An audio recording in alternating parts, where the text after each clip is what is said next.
right, welcome to the Patriot Hour for Sunday, September 8th, 2019. I am Michael, your host. If you're new to the channel, thanks for stopping by. Thanks for giving us some time. We know you're busy in your schedules. Got some tidbits of information we like to give you on, well, as we see fit to give you folks. As there's lots of information, but there's certain things that we need to follow along with. So we do our best here at the Patriot Hour to bring those key elements to the whole picture. Again, don't take what we say to be 100% word, fact. Do your own research, come to your own conclusions, dig, connect the dots, come to a conclusion based off lots of that, all right? Chew the meat, spit out the bone, do your best. Only you know how to do that, all right? What works best for you. We do encourage that you are subscribed. Take a look in the description box, all the links, email, the PayPal for donations. That's the only thing. And I think the GoFund, the only two accounts. Patreon's been shut down. And we have a P.O Box if you want to send anything. There's lots of things behind me in the studio. And even stickers, folks, are showing up. So if you got some stickers, I've been putting them right back here behind the monitor. On some of them, I'll figure something else out. But flags, 45 to the second power, that Ron John I got myself, and then there's like that camera, or that was for the adapter for the camera to work, the new 4K it's not 4K in this image, but it is a wide angle we'll be using for the streaming event next August. All right, so we're going to jump into an article here from DC Dirty Laundry. Blackmail tapes. Epstein. Judge Jeanine drops a bombshell on Tucker the other night. Got that video lined up here. Drops an Epstein bombshell. Judge Jeanine claims to have known Epstein's cellmate. Not like they hung. I don't know about the what the extent of known. Maybe just in court proceedings. No, kind of. I know of him. I've dealt with them. I was a judge that presided over this, or I don't know. I didn't get any information on how she knows him, but so to say that she might be a little bit more in tune with what's going on with the Epstein, it would be an understatement. All right, so let's check this video out here on Carlson. I believe this was from Friday, if not Thursday. Jeffrey Epstein is dead, but the quest to find out what exactly happened continues, and now it seems the scope of that truth could be larger than anyone imagined. Epstein associate Ghislaine Maxwell is battling a defamation suit from one of Epstein's accusers. According to Maxwell's lawyer, sealed documents in the case would implicate, and we're quoting now, hundreds of people. The accuser claims to have been victimized by major politicians, business executives, even foreign leaders, heads of state. Jeanine Pirro, of course, hosts Justice with Judge Jeanine. She also has a brand new book at the top of the New York Times list. It's called Radicals, Resistance, and Revenge, The Left's Plot to Remake America. A plot that she is attempting to foil. She joins us now. Judge, it is great to see you tonight. Well, it's good to be with you. It's great to have you in New York. Oh, I love it. I love it. I love being in this building. It's yeah, my favorite it's a lot people. of fun here. Okay. But this sounds ominous, and I'd like to know, is this posturing, or do you think it's possibly true that hundreds of people could be implicated? Oh, it's absolutely true. Let me tell you, Tucker, the stage is set. I mean, this is a drama unlike anything you've seen. Here's the bottom line. Just as you said, Virginia Roberts, Gifford now, had sued Ghislaine Maxwell for I think at the time it was for some kind of libel or slander. That lawsuit was resolved. We don't know how it worked out or what the end game was there, but there are thousands of documents that the Second Circuit Court of Appeals has said, hey, wait a minute, these documents shouldn't be sealed, and they ordered a district court judge, Loretta Preska, who is a hoot, to make sure that these documents are unsealed, because they're saying, look, the public has a right to know. The press and the print media play a very important part in notifying the public of what's going on. On the other side, you've got people who are chewing their nails, ready to jump off a bridge, because we're talking about 10,000 documents, loads of investigative forms, and people whose names are in there, not just in that black book, but in the documents. Some of them will be implicated, and Loretta Preska, the judge, has said, I will give you a chance to come in and keep your name out of things. I'll give you a chance wants to make an argument. But the rest of you, if your name's just in there, it's going to come out.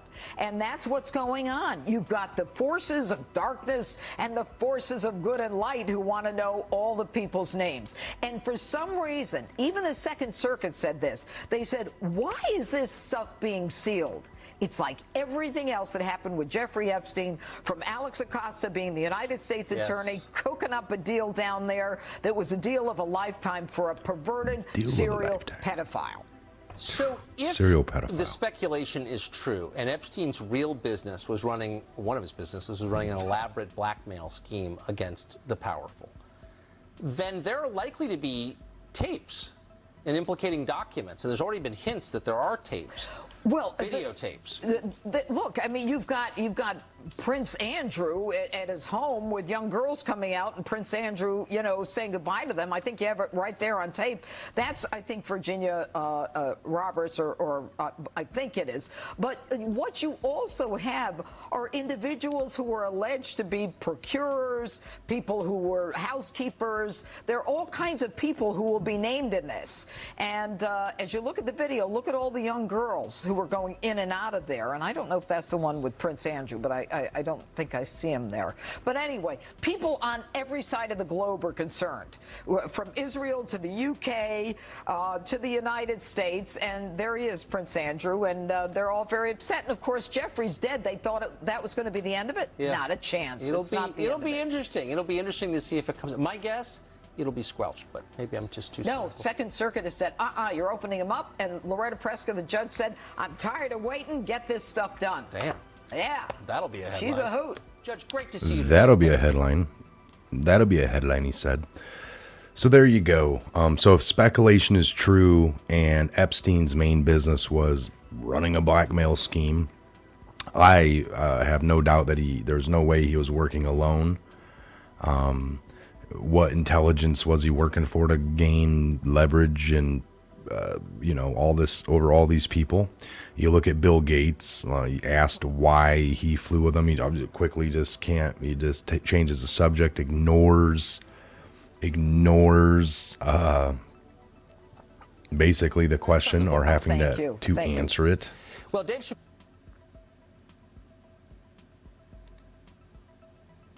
so it's interesting, this whole little video here, and what Judge Janine is actually saying or implicating. Well, you got Prince Andrew at his home with young girls coming out and, saying goodbye to him. And that's all on the tape. We got it on tape. So there's lots of tape, lots of information. Blackmail scheme. Is that how he really got his money? And what was the point of that? Why would a man just do that? He's the horse's mouth. He's the head of it all. It seems like to me to be all wired up at the island, any information that this was for, this would be something of a foreign government, possibly, if not our own, like facet, CIA type thing. But he worked for somebody. He was gaining and getting blackmail on everybody and anybody he could. And then using that to get payments out of them, to get things to be bent, laws to be formed, shifted, countries. I mean, what's the bigger picture here? And we're going to keep digging into that. We're going to keep digging into that, folks. We're going to keep digging, reporting, researching, and as more and more comes out, and then you hear Tucker said it, well, my guess is nothing will happen. It'll be squelched. She said, oh, no. There's already a judge, who's screaming, let's get this going. We've ordered them to be unsealed. So it's interesting, folks. Interesting indeed. So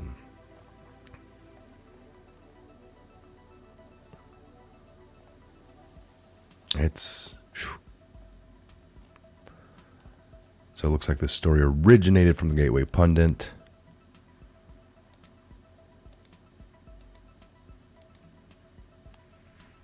Tucker Carlson, and there's already hints that there are Epstein blackmail tapes.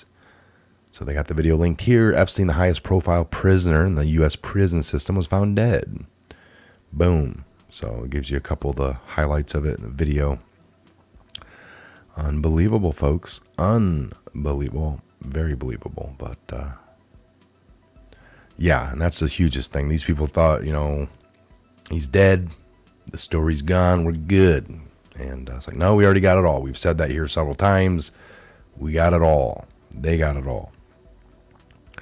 So exclusive abnormalities in Hillary's emails identified. She even replied to an email she never received. All right, we'll look into that one. Well, what do you know? Scumbag LinkedIn co-founder Reid Hoffman is linked to Epstein.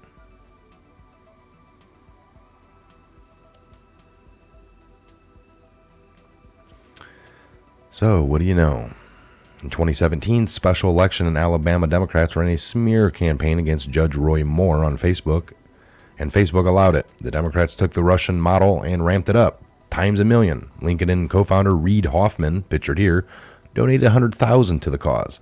Democrats later admitted to the disinformation campaign. 2018, Reid Hoffman took part in another deceptive campaign and was a top donor of a Never Trump Women's PAC. That's so small, I couldn't even read it.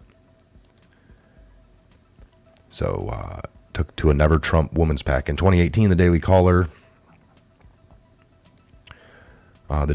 News Foundation revealed Democrats operatives linked to Reid Hoffman used the same tactics in 2018 midterm to suppress the GOP vote. Reid Hoffman is committed leftist who likes to be involved in shady and possible illegal Facebook campaigns to mislead voters. Now this, new information leaked out this week that the sex offender Jeffrey Epstein was a guest at dinner hosted by Reid Hoffman. Gabrielle Sherman at Vanity Fair reported, likely within days, the U.S. Courts of Appeals and Second Circuit Court will release almost 2,000 pages of documents that could reveal sexual abuse by numerous prominent American politicians, powerful business executives, foreign presidents, a well-known prime minister, and other world leaders. According to the three-judge panel's ruling, the documents filed during a civil defamation lawsuit brought by Epstein accuser Virginia Roberts Murphy, a former Mar-a-Lago locker room attendant, against Epstein's former girlfriend and legend Madame Ghislaine Maxwell. Nobody who was around Epstein a lot is going to have an easy time now. It's all going to come out, said Murphy's lawyer David Boyce. Another person involved with litigation against Epstein told me it's going to be staggering. The amount of names. It's going to be contingent numbers. Epstein remained a fixture in the elite circles even after he was a registered sex offender. A few years ago, for example, he was a guest at dinner at Palo Alto, hosted by LinkedIn co-founder Reid Hoffman for the MIT neuroscientist Ed Boyden. At the dinner, Elon Musk introduced Epstein to Mark Zuckerberg. Mark met Epstein in passing one time at a dinner honoring scientist that was not organized by Epstein. Zuckerberg spokesperson Ben LaBoite told me Mark did not communicate with Epstein again following the dinner. In an email, Elon Musk responded, I don't recall introducing Epstein to anyone, as I don't know the guy well enough to do so. Epstein is obviously a creep, and Zuckerberg is not a friend of mine. Several years ago, I was at a house in Manhattan for about 30 minutes in the middle of the afternoon with Talaha Riley, and she was curious about meeting this strange person for a novel she was writing. Well. Everyone kind of points the finger in the other way when pressed about this guy and being at the same places and flying on his plane and going to the island. It was all just an accident, a mistake. They got on the wrong plane. They got off on the wrong island. There was no escaping this. These people are, well, we'll just wait for the proof to come out, and then we'll name names. That's what we're waiting on. We've already named some. I've had videos. We're going to name them all. This is dark to light, folks, all right? Shedding a light on all this evil. This is what we're doing. This is what we're about, keeping our freedoms, our liberties, while these people try to take all that and pervert the whole world. Pervert, twist, flip, take everything that is good, make it bad, take everything that is light and make it dark, pervert everything of innocence and make it all tainted and dark and just bad. All right, we're going to shut this one down. We're at our mark. I like to keep them short and sweet for you. Again, I'm Michael. This is the Patriot Hour. Have a great Sunday morning into your afternoon. We'll see you back here for sure later on today with another video, another update, more information for you to probably listen to and do a little bit more research on. Again, thanks for stopping in at the Patriot Hour for your Sunday morning information here at the Patriot Hour. I'm Michael. God bless, Godspeed each and every one of you worldwide. Where we go one, we go all.